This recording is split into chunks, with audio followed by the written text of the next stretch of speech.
আমি আসলে পঞ্চগড় থেকে ঢাকার উদ্দেশ্যে যাচ্ছিলাম আর কি। তো এর মধ্যেই হচ্ছে আমি যখন রংপুরেই ছিলাম তখন রংপুর ক্রস করছিলাম বৃষ্টির জন্য, ধীরে ধীরে যাচ্ছিলাম। তো ওই মুহূর্তে হচ্ছে আমি কোনোভাবে জানতে পারি যে এখানে হচ্ছে বাংলাদেশ সেনাবাহিনীর একটি টিমের সাথে আমাদের কমান্ডার সাহেব আছেন, আমাদের এখানে বিএনপির যারা নেতৃবৃন্দ একাধিক জন এবং আমাদের বৈষম্য বিরোধী ছাত্র আন্দোলনের জেলা এবং মহানগরের আহ্বায়ক, তাদের সাথে আমি তখন শুনেছি যে তাদেরকে ডেকে জিজ্ঞাসাবাদ করা হচ্ছে। তো আমার জায়গা থেকে যেটা মনে হয়েছে আসলে যে বিষয়টাকে কেন্দ্র করে এটা যে আপনারা এটা জানেন আপনাদের জায়গা থেকে এখানে জিএম কাদেরের আশা, তার মিটিং করা এবং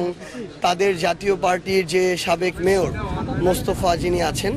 উনাকে আবার মেয়র পদে বসানোর বিষয়ে বিক্ষোভ করা, এই সামগ্রিক বিষয় নিয়ে এখানে একটা আমরা বলতে পারি যে কিছুটা অস্বস্তিকর পরিবেশই তৈরি হয়েছে, যেটা রংপুরে আমরা এর আগে দেখিনি বা আগামীতেও প্রত্যাশা করি না। বাট আমাদের জায়গা থেকে যে জিনিসটা আমরা মনে করি সেটা হচ্ছে 2024-এর এই অভ্যুত্থানে যারা ফ্যাসিস্ট বিরোধী লড়াই করেছে,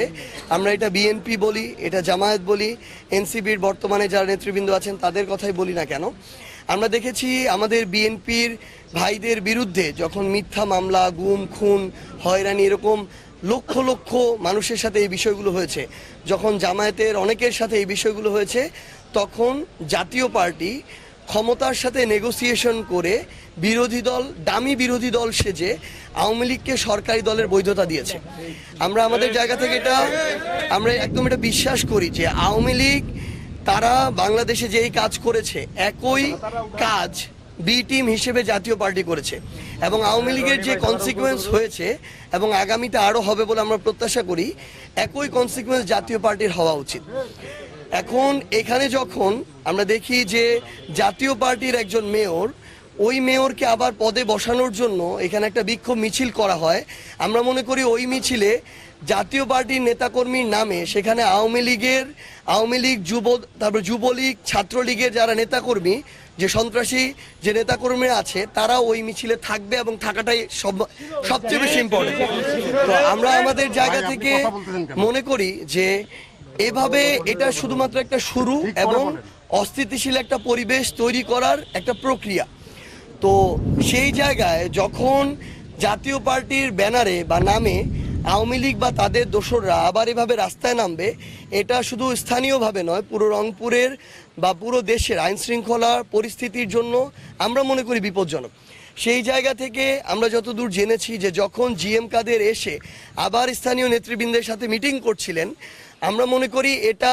এখানকার জাতীয় পার্টি আওয়ামী লীগকে সংগঠিত করার একটা প্রক্রিয়া, যেটা এখানকার ফ্যাসিস্ট বিরোধী আন্দোলনে যারা লড়াই করেছে তারা কখনো এটা মেনে নিতে পারে না। সেটা এনসিপি হোক, আমাদের বিএনপি হোক, জামায়াত হোক বা অন্য যে কোনো আমাদের সহযোদ্ধারা হোক, তারা কখনো মেনে নিতে পারে না। সেই জায়গায় তারা বিক্ষোভ মিছিল করেছে, কিন্তু এই বিক্ষোভ মিছিলে প্রথম জাতীয় পার্টির স্পেশালি জিএম কাদেরের সমর্থকরা হামলা করেছে এবং এই হামলাটা যখন তারা করে দেশীয় অস্ত্র, লাঠিসোঁটা নিয়ে কিন্তু হামলা করেছে, এগুলোর স্পষ্ট এগুলো ফুটেজ আছে। সো সেই জায়গা থেকে পরবর্তীতে তাদেরই কেউ নিজেদেরকে সেভ করার জন্য জিএম কাদের বাসায় হামলা করেছে কিনা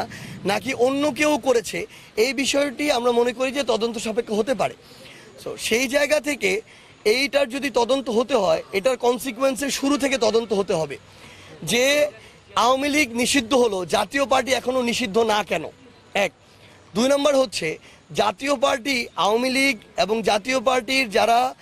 বিভিন্ন সদস্য, কার উদ্দেশ্য কি ছিল আমরা জানি না, তারা কিভাবে রংপুরে এত বড় মিছিল করতে পারে, তাও একজন অবৈধ নির্বাচনের অবৈধ মেয়রকে ক্ষমতায় বসানোর জন্য। তৃতীয়ত, অন্য দলের নেতাকর্মীরা যখন তাদের জায়গা থেকে এখানে বিক্ষোভ মিছিল করে, সেই বিক্ষোভ মিছিলে কারা প্রথম সশস্ত্র হামলা চালিয়েছে, যদি তদন্ত বা অনুসন্ধান করতে হয় প্রথমে সেটা করতে হবে, মামলা হলে প্রথম তাদের বিরুদ্ধে হবে, গ্রেপ্তার করলে প্রথম তাদেরকে গ্রেপ্তার করতে হবে। এরপরে কেউ যদি তাদের জায়গা থেকে সার্বিক দিক থেকে যত রকমের প্রভাবক অনুঘটক দিয়ে একটা ঘটনা উস্কে দেওয়ার চেষ্টা করে, এরপর যদি এরকম দুই একটা বাইক পুড়ে যায়, সেটার দায়ী কখনো এদেরকে করা যেতে পারে না। আমরা আমাদের জায়গা থেকে মনে করি তারপরও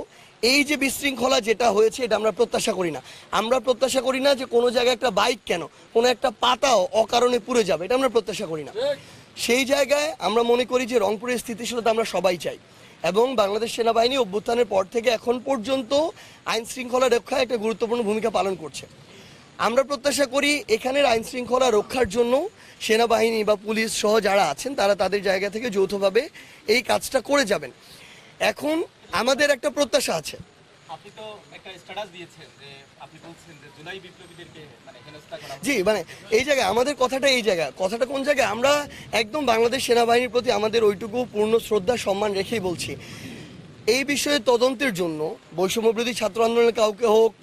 বিএনপির, জামায়াতের, এনসিপির যে কাউকে হোক তাদেরকে জিজ্ঞাসাবাদ করা যেতে পারে, অবশ্যই প্রয়োজন। কিন্তু আমরা মনে করি রাত 1টা 2টা এটা আসলে ওইভাবে ভালো, মানে ওই সময়টাই দৃষ্টিকটু দেখায়। বরং আমরা প্রত্যাশা করি যে তাদেরকে যদি যে কোনো টাইমে, দিনের বেলা, অফিস আওয়ারে ডেকে নেওয়া হয়, সবাই প্রস্তুত থাকবে এ বিষয়ে সহযোগিতা করার জন্য আমরা মনে করি। সো আমাদের জায়গা থেকে এইটুকুই প্রত্যাশা থাকবে যে এক, ঘটনার শুরু থেকে কনসিকোয়েন্স টানার জন্য, সে অনুযায়ী কাজ করার জন্য। আর দ্বিতীয় প্রত্যাশা থাকবে যে এই সময় এবং সার্বিক সিচুয়েশন যেন এমন না হয় যেটা আমাদেরকে আসলে বিব্রতকর পরিস্থিতিতে ফেলে, যে কারণে আমাদের যে যাত্রা সেই যাত্রা পথে ব্যাঘাত ঘটে।